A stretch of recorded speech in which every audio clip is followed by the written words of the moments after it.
పాలకొల్లు నియోజకవర్గం లంకల గోడేరు గ్రామానికి చెందినటువంటి గోపిశెట్టి కవిత యూపీఎస్సీ పరీక్షల్లో 48వ ర్యాంకు సాధించి ఐఏఎస్ అధికారినిగా ఎంపికవ్వటం ఆ ప్రాంతానికే కాకుండా తెలుగు రాష్ట్రాలకి గర్వకారణమని వైసీపీ మహిళా విభాగం రాష్ట్ర ప్రధాన కార్యదర్శి కర్రా జయసరిత అన్నారు. ఈ సందర్భంగా న్యాయవాది కర్రా జయసరిత కవితను స్వయంగా కలిసి అభినందించారు. అనంతరం కేక్ కట్ చేసి ఆమెకు సన్మానం చేసి భవిష్యత్తులో మరిన్ని ఉన్నత శిఖరాలు అధిరోహించాలని ఆకాంక్షించారు. ఒక సామాన్య నేపథ్యం నుంచి వచ్చి దేశంలోనే అత్యున్నతమైనటువంటి సర్వీసులకు ఎంపికవటం ఆమె పట్టుదలకు నిదర్శనమని కొనియాడారు.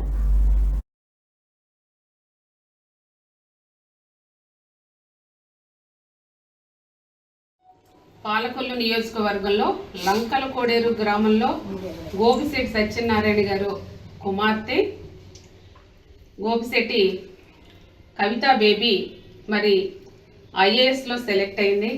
48వ ర్యాంక్ సాధించింది. ముందుగా గోపిశెట్టి కవితా బేబీకి మా అందరి తరఫున వైఎస్ఆర్సీపీ పార్టీ తరఫున శుభాకాంక్షలు తెలియజేసుకుంటా ఉన్నాను. మీరందరూ కూడా ఒకసారి గోపిశెట్టి కవితా బేబీకి గట్టిగా చప్పట్లు కొట్టి అభినందనలు. ఎందుకంటే చదువుల తల్లి సరస్వతీదేవి అని అంటారు, కానీ పాలకొల్లు నియోజకవర్గంలో చదువుల తల్లి గోపిశెట్టి కవితా బేబీ అని మనం చెప్పుకోవాలి. గోపిశెట్టి కవితా బేబీ మరి నీకు ఇచ్చిన ఈ అవకాశాన్ని నువ్వు సద్వినియోగపరచుకోవాలి. 10 మందికి సమాజంలో నువ్వు ఉపయోగపడాలని నేను కోరుకుంటున్నాను మనస్ఫూర్తిగా. నీ బాధ్యత నువ్వు సక్రమంగా నిర్వర్తిస్తావని కూడా నేను ఆశిస్తున్నాను. ఇంత కష్టపడి ఒక చిన్న కుటుంబం నుంచి పై స్థాయికి వెళ్ళావంటే నిజంగా మిమ్మల్ని ఖచ్చితంగా అభినందించాలి. అంతేకాకుండా మీ పేరెంట్స్ ఎవరైతే ఉన్నారో గోపిశెట్టి సత్యనారాయణ గారు అలాగే గోపిశెట్టి హైమావతి గారిని నేను మనస్ఫూర్తిగా కృతజ్ఞతలు తెలియజేసుకుంటా ఉన్నాము.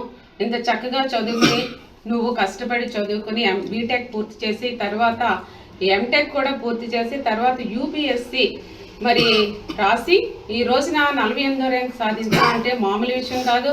అది కాకుండా ఓసీలో నువ్వు సాధించావు కాబట్టి మీ అందరం కూడా నిన్ను అప్రిషియేట్ చేయాల్సిన అవసరం ఉంది. కాబట్టి నువ్వు కూడా దీన్ని సద్వినియోగపరచుకుని ముందుకెళ్ళాలని చెప్పి నేను మనస్ఫూర్తిగా కోరుకుంటున్నాను. అంతేకాకుండా కవితా బేబీని ఆదర్శంగా తీసుకుని పాలకొల్లు నియోజకవర్గంలో కూడా మరి ఒక ఐఏఎస్గా ఐపీఎస్గా మీరు కూడా సెలెక్ట్ అవ్వాలని చెప్పి ఎక్కువ మంది ఐఏఎస్లు ఐపీఎస్లు మన పాలకొల్లు నియోజకవర్గం నుంచి రావాలని చెప్పి కూడా మేమందరం కూడా మనస్ఫూర్తిగా కోరుకుంటున్నాం. కవితా బేబీ నువ్వు ఎక్కడున్నా సరే ఏ జిల్లాలో వేసినా సరే ఆ జిల్లాకి నువ్వు నీ బాధ్యత నువ్వు సక్రమంగా నిర్వర్తించి అక్కడున్న సమాజంలో ఉన్న పేద ప్రజలందరినీ కూడా నువ్వు సహాయ సహకారాలు అందించాల్సిన అవసరం ఉంది. అంతేకాకుండా నువ్వు ఎక్కడైతే పుట్టినూరు ఉందో పాలకొల్లు నియోజకవర్గం లంకల కోడేరు గ్రామాన్ని కూడా నువ్వు గుర్తు పెట్టుకుని నువ్వు ఆ గ్రామంలోని పలు అభివృద్ధి కార్యక్రమాలు కూడా చేయాలని చెప్పి